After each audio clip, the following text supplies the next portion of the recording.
नमस्कार. महाराष्ट्राचं हवामान अपडेट या यूट्यूब चॅनलमध्ये आपल्या सगळ्यांचं स्वागत आहे. पाहू शकता संध्याकाळचे जवळजवळ 9:30 वाजलेली आहेत आणि सध्याचं जे हवामान दिसतंय सॅटेलाईट लाईव्ह इमेज तुम्ही पाहू शकता. महाराष्ट्रावर पावसाचे ढग हे दिसून येत आहेत.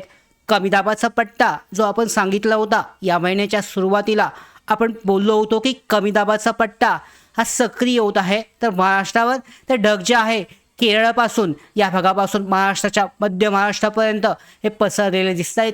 त्याचबरोबर विदर्भामध्ये सुद्धा हा जो पट्टा आहे हा सरकलेला आहे. तर यामध्ये पुढचं 8 ते 10 मेपर्यंत वातावरण कसं असेल, पावसाची शक्यता ही कुठे बनते, त्याचबरोबर चक्रीवादळ जे आहे हे आपण सांगितलं होतं ECMWF मॉडेलनुसार जे बनणार आहे. तर यामध्ये अरबी समुद्रामध्ये चक्रीवादळ जे आहे याची सध्याची स्थिती काय आहे, याच्यामध्ये बनण्यासाठी सध्या अनुकूल वातावरण आहे किंवा नाही, त्याचबरोबर यामध्ये IMD करून कोणकोणते अलर्ट देण्यात आले आहेत पुढच्या 3 ते 4 दिवसांसाठी, याची सगळी माहिती आजच्या व्हिडिओमध्ये आपण जाणून घेणार आहोत. हे चक्रीवादळ जे आहे 16 ते 17 तारखेपर्यंत जे बनत आहे तर ते महाराष्ट्रामध्ये येण्याची कितपत शक्यता आहे, कोणत्या दिशेने हे वळू शकतं, सध्या तरी याची स्थिती ही कशा पद्धतीची आहे, सगळी माहिती आजच्या व्हिडिओमध्ये जाणून घेऊयात. नवीन असाल महाराष्ट्राचा हवामान अपडेट या यूट्यूब चॅनलवर तर आत्ताच सबस्क्राईब करून घ्या. त्याचबरोबर बेल आयकॉनला सुद्धा क्लिक करा म्हणजे महत्त्वाच्या अपडेट तुमच्यापर्यंत वेळेवर पोहोचतील. तर आता पाहू शकता यामध्ये चक्रीवादळाचे अपडेट यानंतर आपण पाहणार आहोत. पण सध्याच्या घडीला महाराष्ट्रावर वर्तमानची हवामान स्थिती आहे आणि सक्रिय जो कमी दाबाचा पट्टा आहे यामध्ये तुम्ही पाहू शकता आजच्या तारखेला हा दिसतोय. त्याचबरोबर ढगाळ वातावरण कुठं दिसत आहे तर संपूर्ण महाराष्ट्रामध्ये सध्या थोड्याफार प्रमाणामध्ये ढग दिसत आहेत. केरळामध्ये यामध्ये सगळ्यात जास्त हवामान जे आहे कमी दाबाचा पट्टा हा सक्रिय आहे. तर महाराष्ट्र राज्यामध्ये सकाळपासून केरळपासून राज्याच्या अंतर्गत भागात विस्तारलेला कमी दाबाचा पट्टा लो प्रेशर जो आहे हा सक्रिय आहे आणि त्याच्या प्रभावाने विदर्भ, मराठवाड्याचे काही भाग आणि मध्य महाराष्ट्राचा घाटाच्या आसपास भागांमध्ये आज पाऊस होतो आहे. सॅटेलाईट इमेज जर तुम्ही पाहिली तर 3:30 पावणे 4च्या दरम्यानचे सॅटेलाईट इमेज यानुसार सिंधुदुर्ग कोल्हापूर घाटापासून सिंधुदुर्गपर्यंत वादळी वाऱ्यासह पाऊस जो आहे हाच झालेला आहे कोकण किनारपट्टी.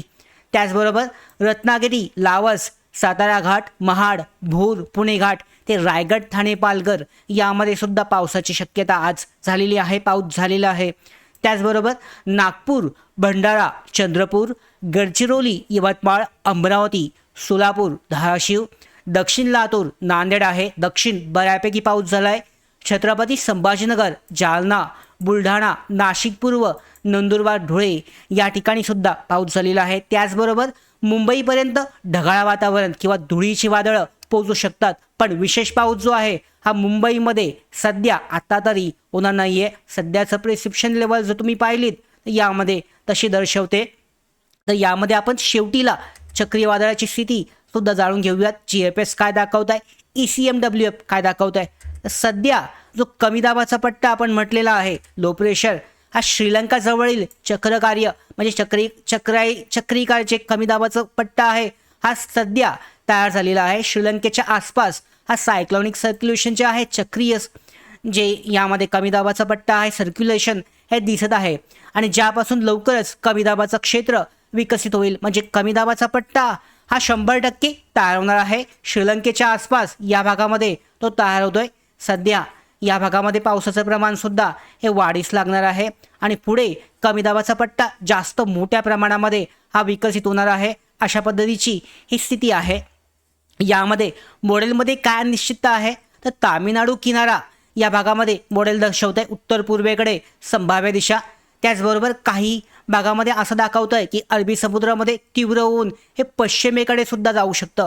त्याचबरोबर उत्तर पूर्व कदाचित उत्तर पूर्व दिशेला सुद्धा जाऊ शकतं. म्हणजे अजून मॉडेल 100% एक परफेक्ट अंदाज जो आहे हा देत नाही आहेत. मात्र हे सायक्लॉनिक सर्क्युलेशन बनणार आहे. आता चक्रीवादळाचा पट्टा जो आहे चक्रीवादळ तीव्र चक्रीवादळ कधीपर्यंत तयार होत आहे याबाबत अद्यापही स्थिती स्पष्ट नाही आहे. पाहू शकता जवळजवळ 13-14 तारखेपर्यंत या पद्धतीने केरळमध्ये म्हणजे श्रीलंकेच्या या भागामध्ये जो कमी दाबाचा पट्टा तयार झाला आहे तो इकडे सरकून यामध्ये तामिळनाडू या भागामध्ये जात आहे. काही जे यामध्ये मॉडेल असतील, GFS असेल तर यामध्ये ECMWF असेल, यामध्ये थोडंसं वेगळं दाखवत आहे. तो अरबी समुद्रामध्ये सुद्धा जाण्याची शक्यता हे सध्या दिसत आहे. म्हणजे ट्रॅक जो आहे हा सध्या निश्चित नाही आहे. थोडंसं आपलं यामध्ये मॅप जो आहे यामध्ये दिसत आहे. तर त्या पद्धतीने जर चेक केलं आपण तर अरबी समुद्र, अंदमान समुद्र म्हणजे दुसरी सिस्टीम पण शक्य आहे. अंदमान समुद्रामध्ये ही बनू शकते, पण सध्या ती सुद्धा कन्फर्म नाही आहे.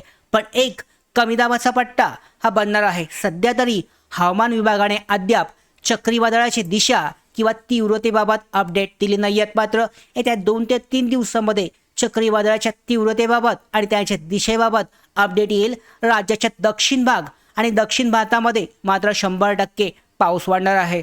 पुढच्या 3 दिवसांचा आपण अंदाज जाणून घेऊयात. कशा पद्धतीने पावसाची शक्यता कोणकोणत्या भागामध्ये महाराष्ट्राच्या बनते. तर यामध्ये सगळ्यात पहिल्यांदा 7 मेचा अंदाज आपण पाहूयात.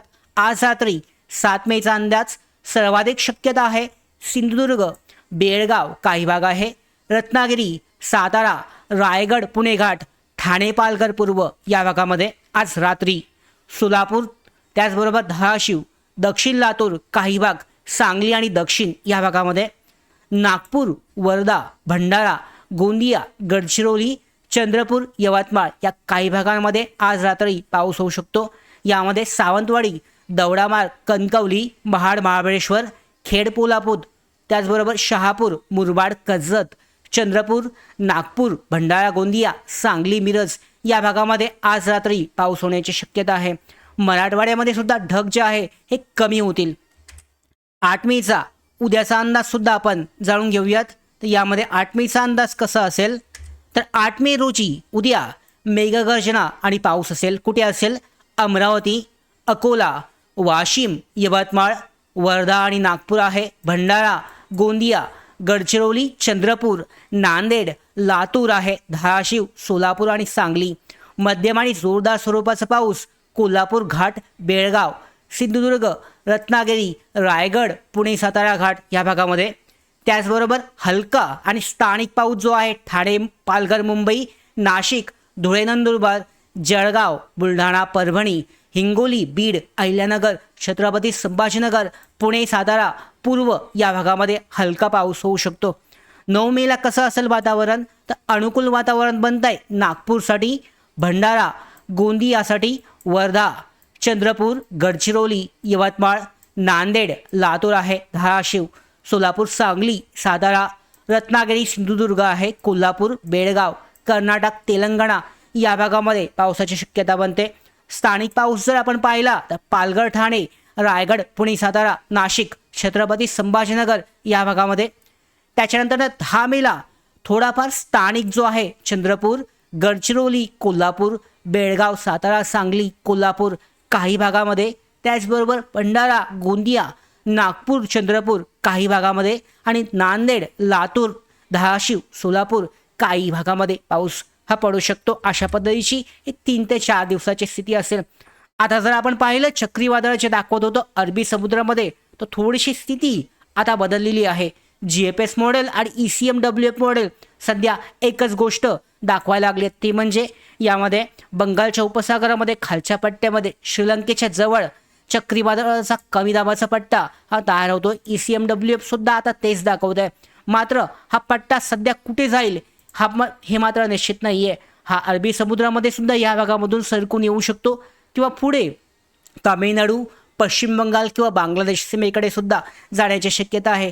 सध्या याबाबतचा ट्रॅक निश्चित नाही आहे. मात्र कमी दाबाचा पट्टा तयार होतोय आणि याचा महाराष्ट्राच्या वातावरणावर परिणाम होऊन पाऊस जो आहे हा 100% पडणार आहे. ECMWF मॉडेलने या अगोदर जे आपल्याला दाखवलं होतं कमी दाबाचा पट्टा महाराष्ट्राकडे म्हणजेच अरबी समुद्रामधून महाराष्ट्राकडे येतोय, तर ती अपडेट आता बदललेली आहे. आता हा पट्टा पूर्णपणे या ठिकाणी तयार होताना दिसतोय यामध्ये. आणि मात्र असा सुद्धा दाखवत आहे की हा पट्टा इकडे सरकून अरबी समुद्रामध्ये सुद्धा जाऊ शकतो. पुढे काय होत आहे 2 ते 3 दिवसामध्ये अजून अपडेट जे आहे चित्र स्पष्ट होईल. त्याचबरोबर भारतीय हवामान विभाग सुद्धा चक्रीवादळाबाबतची